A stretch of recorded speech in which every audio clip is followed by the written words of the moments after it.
So coming in at number 50 is going to be the Los Angeles Dodgers starting pitcher, Walker Buehler. Walker Buehler is for sure a solid pitcher to have in your rotation, but the Dodgers have him as their ace in 2020 over Clayton Kershaw. I think that might be just a little bit of a problem. I mean, Buehler's a solid pitcher, gets in the top 50 players in baseball. It was pretty tough between him and Mike Clevenger, but I'm going to give it to Walker Buehler. His numbers are good. In 2019, he had a 3.26 ERA. 215 strikeouts. He came close to Rookie of the Year in 2018, third place in the voting. He has crazy high potential to be a really solid pitcher, but I just don't know if he's really an ace yet. I'm still going to give him number 50.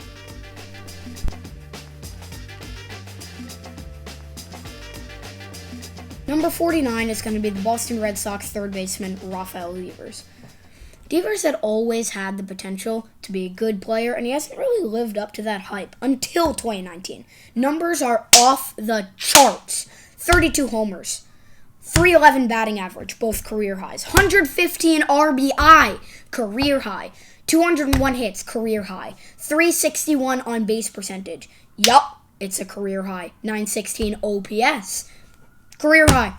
The numbers this guy put up in 156 games are insane! The Red Sox definitely got what they were waiting for out of this guy. The reason I didn't rank him higher is because it was disappointing 2017 and 2018, but nonetheless, he was a great ball player in 2019 and will be in the future.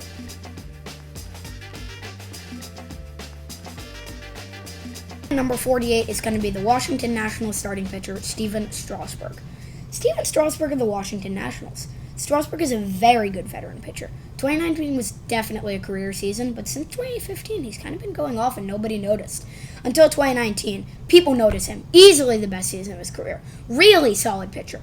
But kind of like Devers, this guy's had quite a lot of hype these falls and winters, and then spring and summer he hasn't really lived up to it. Although under the radar has actually been pretty good, just his expectations were too high. But in 2019, people have finally started to respect him for how good of a pitcher he really is. A 3.32 ERA, an 18-6 win-loss record. I know win-losses don't really matter, but 18-6, and it was 5th place in MLB. I'm going to give it to him. I'm just going to mention that. And a whip at 1.038, nearly below 1, and 251 strikeouts above 250.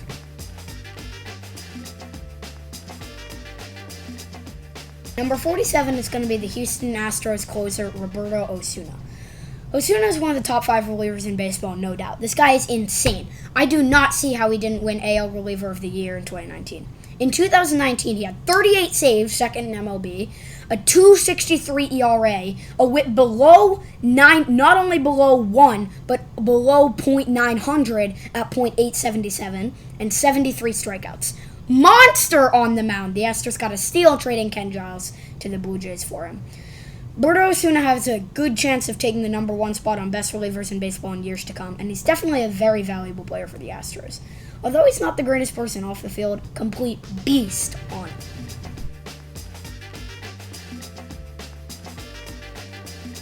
Number 46 is going to be yet another Houston Astro, their left fielder, Michael Brantley. Brantley was always good for the Indians, but once he got to the Astros in 2019, he went off! 22 home runs, 40 doubles, and 2 triples for 90 RBI, a 311 batting average, 179 hits, and a 372 on base percentage for an 875 OPS.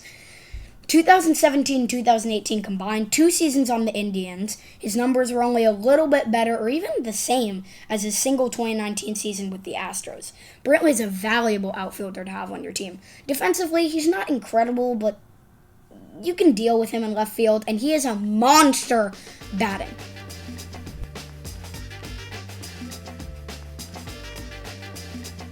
Number 45 is going to be, well, this might be a little low, but I'm gonna stick him at 45. The Cleveland Indians third baseman, Jose Ramirez. Indians third baseman, Jose Ramirez. Although he had a big down year in 2019, he's still a really good player and was a complete beast in 17 and 18. Both years third in AL MVP voting. He can play second if you need him to. Listen to the numbers in 17, 18, and 19 combined. 91 homers, 241 RBI, 117 stolen bases. He's actually really fast, really underrated part of his game.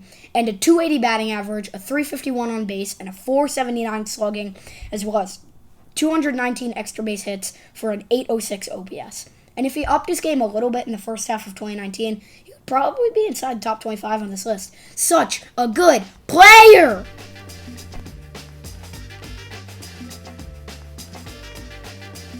Number 44 is going to be the Yankees closer, Aroldis Chapman, the third best reliever in baseball. Chapman is a beast. Has been his whole career, always will be. He is so good for the Yankees. In 2017, 2018, and 2019, his years with the Yankees, all combined, all taken into account, he has a 2.61 ERA, 247 strikeouts, a whip almost below 1 at 1.097, and 91 saves in only 3 years. He is such an incredible pitcher and fits in great with the Yankees pitching staff and bullpen. Aroldis Chapman, like Roberto Osuna, not so great of a person off the field, but he is a dominant closer for the Yankees.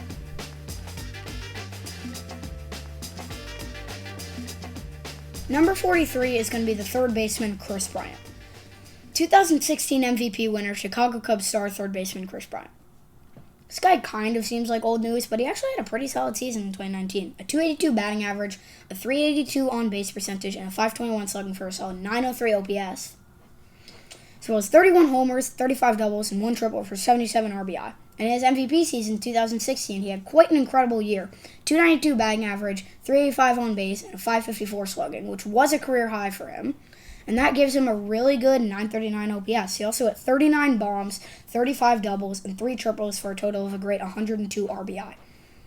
Bryant, although having a bit of a down season in 2019, he's still a top third baseman and definitely should make this list.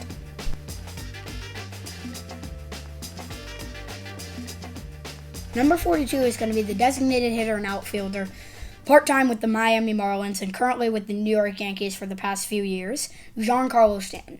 Stanton was quite the ball player in 2017, actually his last seasons with the Marlins, in fact, winning MVP with an incredible 59 home runs. Still had a pretty solid 2018, but he sort of fell apart in 2019, mostly due to injury. Only played 18 games, and in those 18 games, he's pretty okay, actually. 3 homers, 288 batting average, 13 RBI, and 3 extra base hits for an actually pretty decent 894 OPS. But here are his numbers in his MVP season with the Marlins in 2017.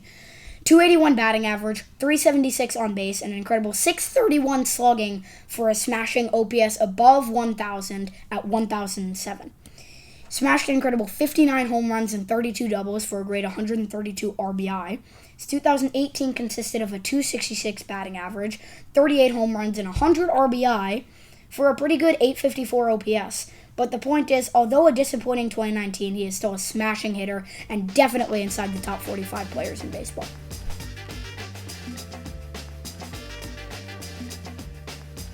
Number 41 is going to be the Athletics first baseman, Matt Olson.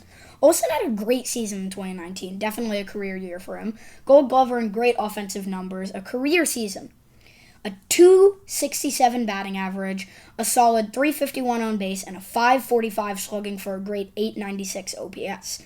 He also smashed 36 homers and 26 doubles for a good 91 RBI and played incredible defense at first base. Olson is a solid player, winning Gold Gloves in back-to-back years of 2018 and 2019 and putting up smashing offensive numbers in the process. This guy can field. This guy can hit. Olson is a complete first baseman for the Oakland Athletics.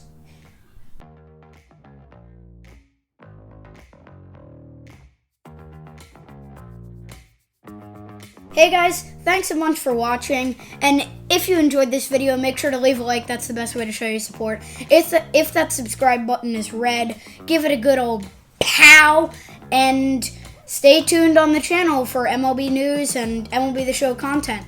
We're still waiting on The Show 20. See you guys.